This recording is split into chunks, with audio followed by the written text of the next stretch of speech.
What's up YouTube, Capital G here, checking out some of the new FA cards that just got revealed. These are coming out in Flames of Destruction, and oh my goodness, Konami has seriously stepped up their game. Some of these cards are absolutely spectacular. In fact, I think this new Synchro monster that just got revealed might be a little too good, and I feel like this thing is going to show up in way too many Synchro decks to keep contained. I think that it is fantastic, and FAs have another good monster in here as well. Now, there were 5 cards that were revealed in total, and I'm not sure if this is the end of the archetype, but I'm not actually going to discuss all 5 cards because I mean the 2 monsters I'm very excited about. The other cards, because FAs have now like an alternate win condition and a spell, it's super gimmicky. I don't really like it, and the trap cards seem hella situational. So honestly, to I guess kind of make it really short and sweet, I don't think those cards are going to be competitively viable. Not saying that they're complete trash and you shouldn't run them in any capacity, because you might have different versions where, you know, you're trying out different options and whatnot, but I just don't think that people are going to be quite as excited, because I don't think the potential on those cards is quite as high. And the new monsters, Konami is actually doing something new with these FA monsters that actually makes a whole lot of sense, and I kind of wish they had did this with the entire archetype. I feel like maybe its ceiling could have been raised significantly. So I'm just going to focus on the 2 monsters. I don't want to just stretch this video to 10 minutes just for the sake of stretching it to 10 minutes. So the first one is FA Dart Dragster, and this is a level 7 dart machine. It is 0 attack and 2000 defense. You know why FA monsters have 0 attack. It's because their attack values are based on their current level, and it's constantly going up with the field spells and, you know, activating spells and traps of the FA archetype makes them go up. So yeah, that's expected. Cannot be normal / set.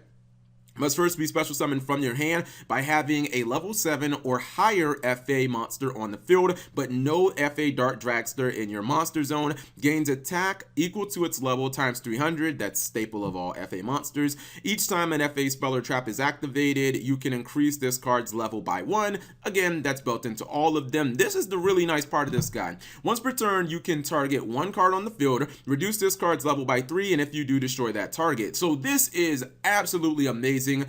This effect, first off, it really gives FA what I think that they need, and that is like some really good spot removal. Also, just another inherent way to get a big monster potentially on the board. Yes, I understand that you already have to have like an established FA monster that's like level 7, but with some of the field spells that just increase the level by 2, that's really not that hard. That's just activating like a pit stop or something like that, and boom, you've instantly got like a level 7 monster. You can summon this, you can make its level go down 3, and then instantly like blow a card up on your opponent's side of the field. What I like about these new FA cards, and spoiler alert, the Synchro kind of does this as well, I like the fact that Konami is actually, like, they're giving you a reason outside of just having, you know, attack gains to keep your monster, like, very high level. Like, I mean, one of the problems that I've had with FA is that you get these, like, regular monsters that are, like, level 10, and they're supposed to be all super powerful and whatnot, but they don't really offer themselves that much protection, and it's like, man, I wish I could give up some of that attack value or some of those levels that I don't need to get, like, removal and some other shit, and this is a really good card. Also, it is worth noting that you can pop your own cards. So if you happen to need your, you know, field spell blown up to search something else in your deck, that is obviously an option. But I think that this is a very solid card. Now, I don't think that you'd probably run 3 of this, because you can only have like, you can only special summon 1 if there isn't another one already in the monster zone. So like, if it does happen to, you know, get Solemn Strike or something like that, when you try to activate its effect on the field, you can Monster Reborn it, but then you would not be able to summon another copy from your hand. You have to summon that copy first and then Monster Reborn it, and then if you somehow had a 3rd copy, you wouldn't be able to summon that 3rd copy in any capacity that I could think of. But I think that this is definitely a good card, and again, I like the fact that it gives you another way to put damage on board in the same turn that you normal summon, which I really think that this deck struggles with. I think it's kind of like really normal summon dependent outside of the tuner. And then we have the second FA Synchro monster in the archetype. This is FA Don Dragster. It's a level 7 light machine Synchro monster, 0 attack, because, you know, it's going to gain attack equivalent to its level and whatnot. 2000 defense. Materials are 1 tuner plus 1 or more non-tuner monsters, so you can summon it and basically anything that can summon level 7 Synchros. I'll talk about that more in a second. It gains attack equivalent to its level times 300. If this card attacks a defense position monster, inflict piercing battle battle damage. Okay, that's it's decent. You know, piercing damage on a base 2100 monster is okay. I mean, I guess maybe you can choose your opponent if they have like Scapegoat or something like that. Not bad. Each time an FA spell / trap card or effect is activated, you can increase this card's level by 1 once per turn. When your opponent activates a spell or trap card or effect, that means stuff like Trickstar Reincarnation activating from the graveyard. Quick effect, you can reduce this card's level by 2, and if you do, negate the activation, and if you do that, destroy the card. This card is absolutely freaking nuts, and I cannot emphasize that enough. The biggest reason that this card is just incredibly potent, and the reason why you can see this card in so many decks, is the fact that this motherfucker is generic. You can summon this in ABC as long as you're running Destrudo. You can summon this in any deck that runs Ash Blossom and level 4 monsters, for God's sakes. The fact that you can just summon this in any archetype that can synchro summon level 7s, you can slap this puppy in defense mode, and then you can just negate 3 of your opponent's spells and traps, and this card's defense will never go down. Even if this card is a level 1 monster, it's irrelevant. Just summon it in defense mode and make it just a big walking legendary 6 Samurai Shin that says, oh, you want to activate Terraform? No. You want to activate Pot of this? No. You want to activate Card of them? No. You're just negating all of their cards, and it has a 2000 booty, so it's not the easiest thing to get over. I think Konami really messed up by making this thing generic. Now, it goes without saying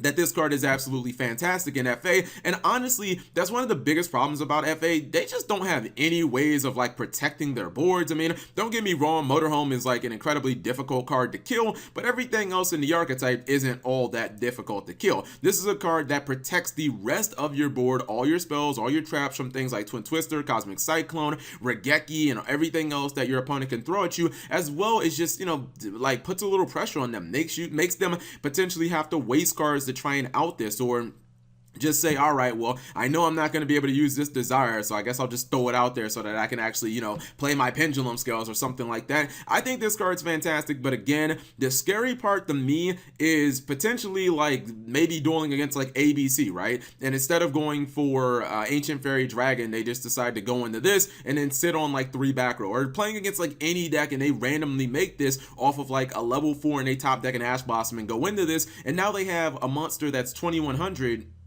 that can potentially do piercing damage, and once they've negated one of your spells and traps, maybe they just throw this bitch in defense mode with its 2k booty and say, that's cool, I got 2 more spells and trap negates. What exactly are you going to do? So I would have preferred if this card was not generic, and yeah, I think that it will honestly see play in other decks, because like giving every deck potentially a legendary 6 Samurai Shin is very, very strong. So you guys let me know what you think of these new FA cards, and I really just like how Konami is making the FA cards able to decrease their levels to get like really, really good effects. That's something that maybe they should have just built into the archetype the entire time.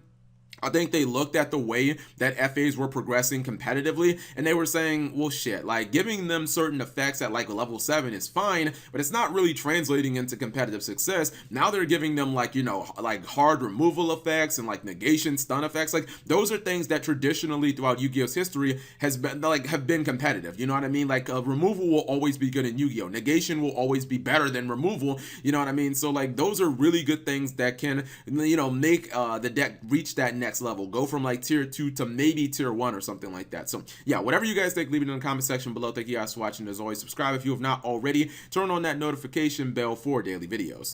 And actually, I will go ahead and knock out the last 3 cards just because, I mean, the video is almost like 10 minutes anyway. So the first one is FA Dead Heat. This is the luck-based one that I really don't like. Probably the worst of the 3 cards. If your opponent declares a direct attack, you can special summon an FA monster from your deck. That's actually super situational, but it has a very high ceiling, so that effect is not that bad. It's the second half of the card that kind of ruins it for me. During the damage calculation, in which like an FA monster battles one of your opponent's monster, you and your opponent both roll a 6-sided die. If your result is higher, your monster gains 4 levels. If their result is higher, your monster blows itself up, and then if it's a tie, you just roll again. So there is going to be no draws, and I just don't like that at all, because yeah, you get a monster from your deck, but your monster might blow itself up and then you get nothing out of it. So that's just not, I don't like that. Honestly, that is not worth playing, and it's also super situational. FA Overheat.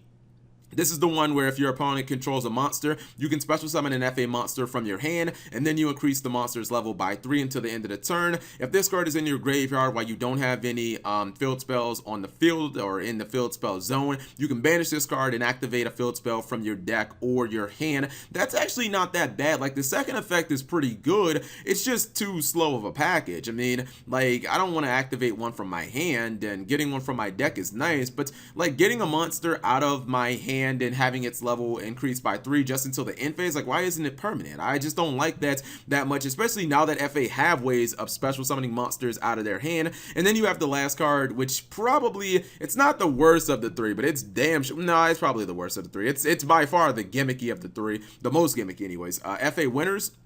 This is a continuous trap. It says, if you control an FA monster, this card cannot be destroyed by an opponent's card effects. When an FA monster whose level is 5 or higher than its original level battles a monster and inflicts battle damage to them, banish one card from your hand, graveyard, or field. You can only activate this FA, or you can only activate this effect of FA winners once per turn. If 3 of your FA field spells with different names are currently banished and were all banished by the effect of FA winners, you win the duel. Now, that's just like, come on, man. So it takes 3 turns for that shit to work. Like, what are the odds of that actually happening? And then when you banish your field spells, it's not like they replace themselves, and you have to have a monster do battle damage, and it has to be 5 levels over its original level. Like, get the fuck out of here. I like the artwork on it where the guy won the cup, and you know, that's really nice, but no way, no how. I don't think you're going to be running this card. So basically, just stick to the 2 monsters. Those are the cards that have competitive implications.